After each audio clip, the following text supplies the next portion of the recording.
Ladies and gentlemen, today we've got a story that sounds like a movie, but it's real, happening right here in Malawi. Imagine this, the big man of the Malawi Broadcasting Corporation, the same MBC that speaks to millions every night, suddenly apologizing on live TV to the president himself. Aish, the whole country stopped to listen.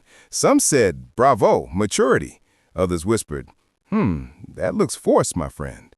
So what really happened? Why did George Kasakula, a man known for his sharp tongue and fearless opinions, decide to bow publicly before Peter Mutharika?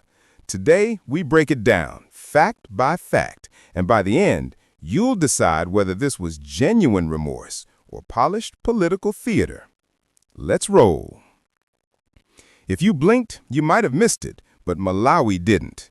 On an otherwise normal evening broadcast, George Kasakula, Director General of the MBC, took the microphone and delivered an apology straight from the newsroom floor to the national audience, and more importantly, to President Peter Mutharika. He admitted live that some of his past words about the former president were disrespectful and unprofessional. He said his remarks on earlier political programs like Timvetse and Zokudza Dzikolatu were spoken in the heat of debate, and that as a national broadcaster head, he should have shown restraint. Now, Malawi has seen political drama before, but this was something else. People sat frozen, a top journalist confessing fault on air. It felt like seeing your headmaster apologize to a student. Some clapped for humility. Others wondered if someone behind the curtains had whispered, "Bwana, you must say sorry tonight."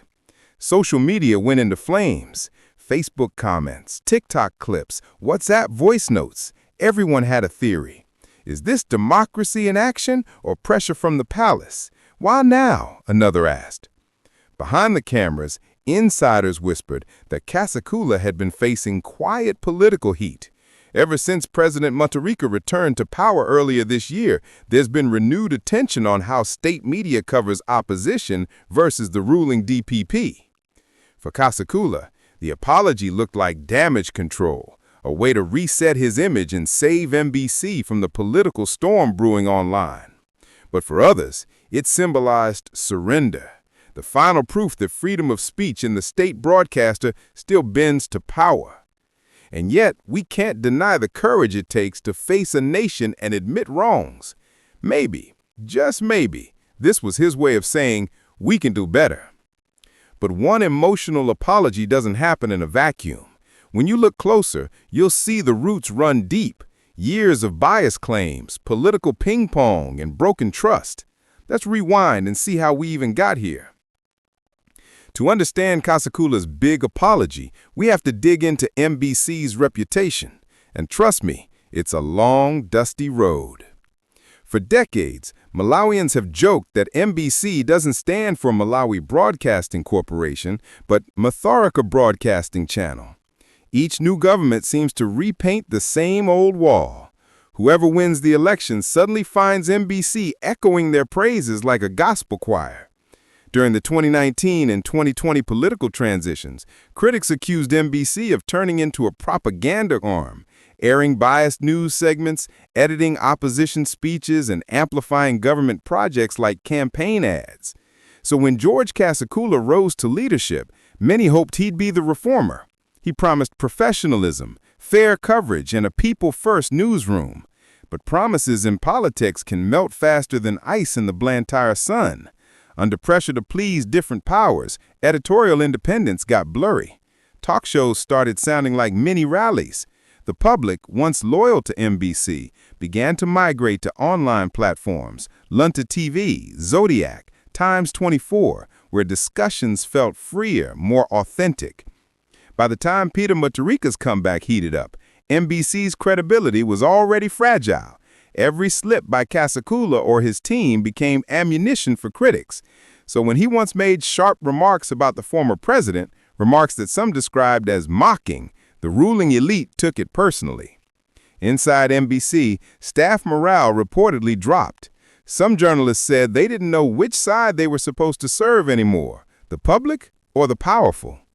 It was in that environment that the apology brewed, half defensive, half strategic. Kasakula's public "I'm sorry" wasn't just about words. It was about restoring a shaky bridge between the station and State House. He knew that to keep MBC running smoothly and his own seat secure, he had to reset the tone. Meanwhile, civic groups like the Media Council of Malawi and MISA Malawi warned against politicizing the event. They said accountability is good, but we must also protect freedom of expression. And that's where the irony lies, because even as Kasakula apologized for being too outspoken, others feared he was punished for being outspoken at all. So what changed? Why did this apology drop right now? And what bigger game might be playing behind those polite words? Let's look at the timing, and trust me, that clock is telling more than hours. Timing, my friends, is everything. You can apologize anytime, but when you choose that moment, the timing speaks louder than the words themselves. And Kasakula's apology? It landed right when Malawi's political air was thick enough to cut with a knife. Let's set the stage. Peter Mutharika had just re-emerged in political strength, reshaping the Democratic Progressive Party and pushing to reassert control over national narratives. His supporters were rebuilding his image after years in opposition and controversy. Then, out of nowhere, boom, the MBC boss, the very man who once threw shade on live TV, suddenly apologizes to him. On air, with all the country watching. Coincidence? Hardly. To many political analysts, this wasn't just repentance. It was a signal, a message wrapped in politeness that said, "We recognize who's in charge again." Within hours, party insiders were whispering to journalists that Kasakula might be trying to reset MBC's political balance. Think about it. When a broadcaster's tone toward power shifts, it can redefine public perception. And in a country where media influence can swing elections, that's no small thing. Others, though, took a different view. They saw Kasakula's move as smart damage control, a chess move, not a surrender.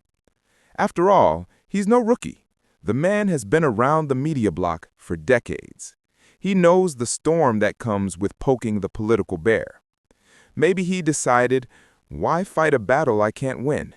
Let me keep my seat, my salary, and maybe a bit of my dignity. But then came another layer. People noticed the tone of his apology was almost theatrical, carefully worded, respectful but not groveling. That subtle balance made it even more intriguing. Some Malawians even said the speech sounded like something crafted by a PR strategist, not from the heart. Political watchers also noted how other senior government figures reacted, or rather didn't. Silence from both DPP officials and Mutharika's inner circle fueled the idea that the apology might have been quietly arranged, approved, and then broadcast as part of a bigger media cleanup. Still, whether genuine or scripted, the apology marked a turning point. It was like the reset button on MBC's power dynamics had just been pressed. But as every Malawian knows, one man's apology is another man's debate. What did the people say? From Durande to Muzuzu, from WhatsApp groups to newsrooms, the reactions were louder than the apology itself. Let's hear what the nation thought. If Malawi were a giant newsroom, Fact 4 would be the editorial meeting, the part where everyone talks at once and no one agrees on the headline. Because when Kasakula apologized, the country split into two camps faster than a soccer crowd during a penalty shootout. On one side were those who applauded. At least the man owned up, they said.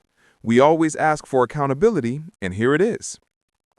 Civil society groups like the Media Council of Malawi even issued statements saying Kasakula had set an example for public officials, that humility and professionalism still matter. Some pastors and academics echoed that sentiment, saying the apology could mark a cultural reset where leaders admit mistakes publicly. But the other side wasn't buying it. This isn't humility, critics said. It's submission. Opposition politicians called it a soft censorship stunt, warning that if media heads start bowing under pressure, it sets a dangerous precedent. Online, the debate exploded. Memes rolled in faster than MBC's news alerts. One viral post read, "When the microphone becomes a mirror, even the bold must say sorry." Another joked, "Next week on MBC, weather forecast presented by Political Apologies." But behind the jokes lay serious questions. Was Kasakula acting alone, or was this stage managed by higher powers? Could there have been unseen threats, the kind that make even the boldest man blink? Nobody knew for sure. Inside MBC, whispers grew louder. Some employees reportedly felt uneasy, wondering whether their editorial freedom was being traded for political peace. One anonymous producer told an independent outlet, "It's hard to speak truth when your boss just apologized for doing exactly that." Meanwhile, journalists from private media saw the apology as proof that MBC still struggles with independence. Zodiac and Times TV anchors discussed it openly, reminding viewers that state media's mandate is to inform, not to please. Yet in the middle of this firestorm, Kasakula himself remained calm. No interviews, no extra comments. It was as if he dropped the mic and walked away, letting everyone else fight over the meaning. By the end of the week, hashtags like Kasakula apology, media freedom, and MBC drama were trending across Malawi's social platforms. Everyone had a take, and every take told us one thing. Media trust in Malawi is fragile, and once cracked, it takes more than a speech to fix. But here's where things get even more interesting. After the dust settled, questions about what happens next began to surface. Will MBC change its tone? Will journalists be freer or more careful than ever?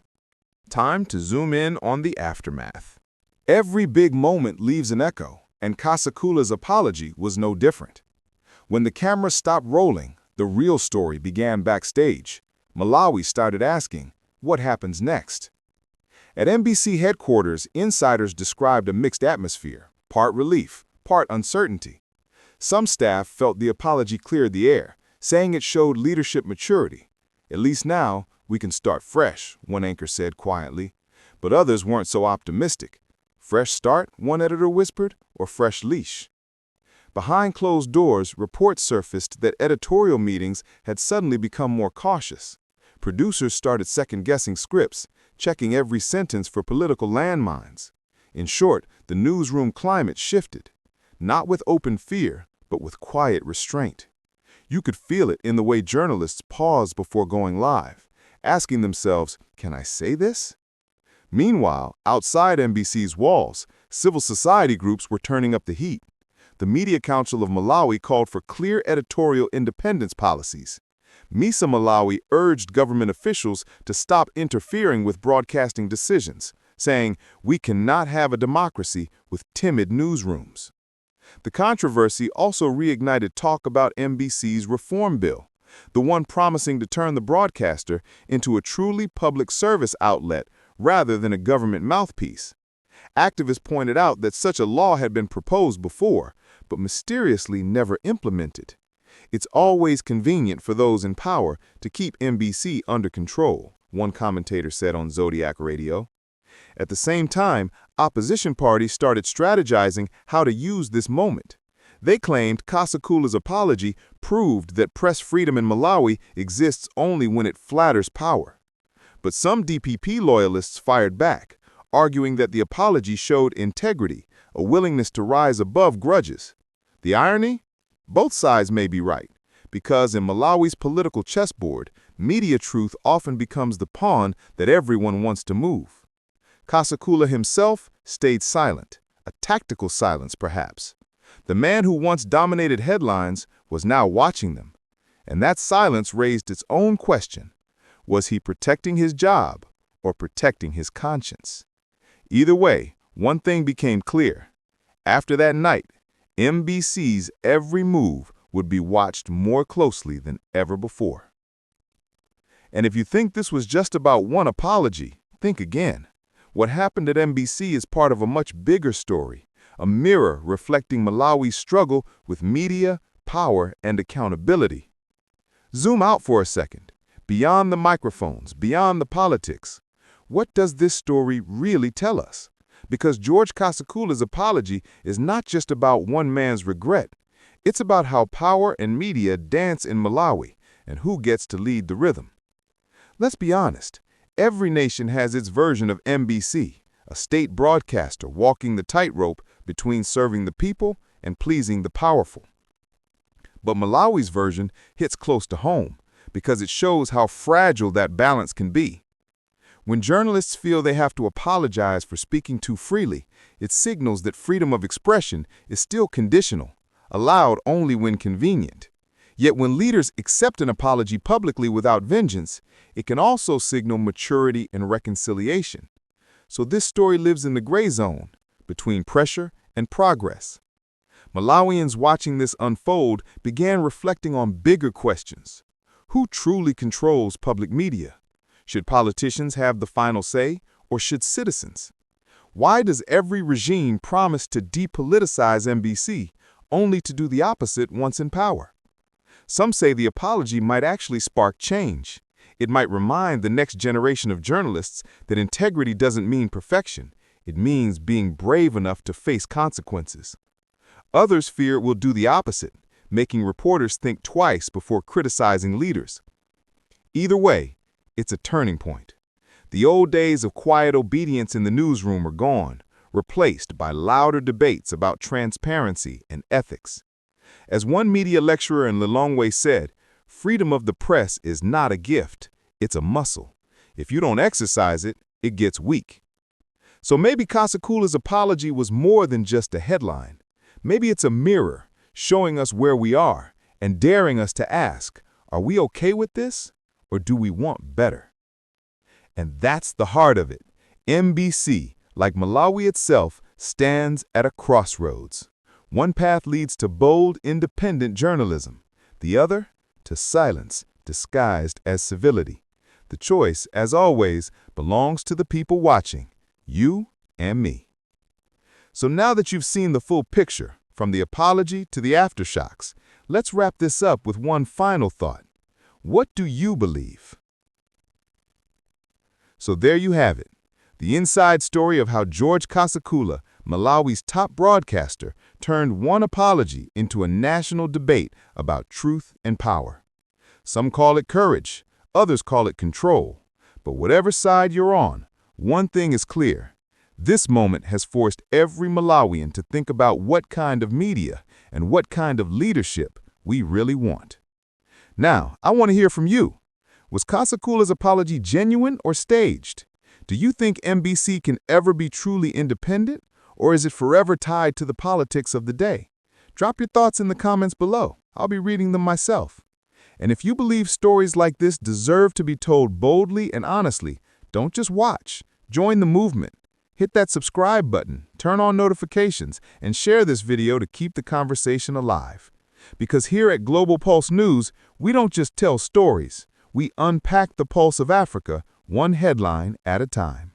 Until next time, stay sharp, stay informed, and never stop asking questions.